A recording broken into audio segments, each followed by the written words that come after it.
Congressman, basahin ko po yung tweet lamang po nito lang ni Senator Ping Lacson. Hindi ko alam kung nakita nyo na po Sige. ito. Gusto kong kunin yung reaksyon ninyo kasi ang pahayag ni Senator Ping dito, yung stench of corruption has now reached Congress mismo through insertion sa NEP na umano'y may sabwatan sa pagitan ng DPWH at ng ilang mambabatas. Ano pong masasabi nyo rito? Well, pwede. Kasi hindi rin naman natin sigurado. Sabi ko nga sa inyo, lahat naman yan posible. Diba? Kaya nga tayo nagkakaroon ng mga investigasyon para malaman po natin kung ano ba talaga yung mga nangyari dyan. Kasi ako, yung pagkakaalam ko, lahat yan, rekomendasyon yan ng mga national government.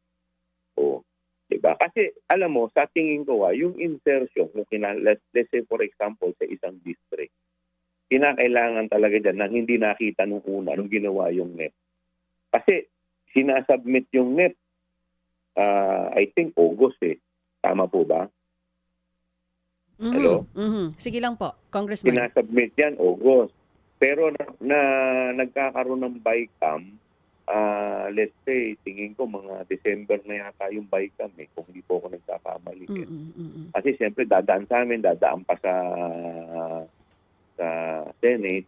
At saka when you say Congress, it speaks of the upper house and the lower house. Hindi lang both naman yung chambers. pag sinabi mong Congress, Congressman lang.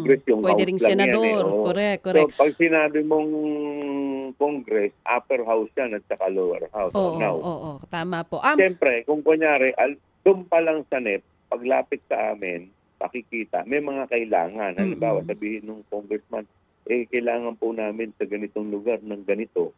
Kaso kung wala naman yan sa NEP. Ang tanong ko nga, ito ba yung insertion? Oo. Sa pahayag po na diba? Halimbawa, yung sinasabi ko po sa inyo, Opo. pinakita sa akin yung NEP. Di siyempre wala naman doon yung nire-request kung let's say eskwelahan. Or wala doon yung nire-request kung barangay hall. Kasi doon pa lang ako magre-request. Sabi, pwede po ba na mapagbigyan itong request ng eskwelahan na ganito? Sige po, tingnan po natin kung ano po pagdating nung BICAM na isama yun, yung ba considered as insertion? Yun nga yung gusto ko rin malaman. Mga kapatid, brothers and sisters, saan ka pa? Dito na tayo sa totoo.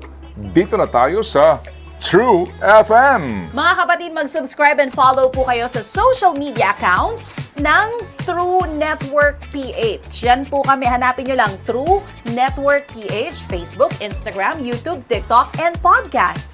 Mapa Apple or Spotify man yan, mahahanap nyo kami. Lahat ng mga napapanood at napapakinggan nyo po sa programa, nasa social media accounts namin yan. So, paano mga kapatid? See you sa social media!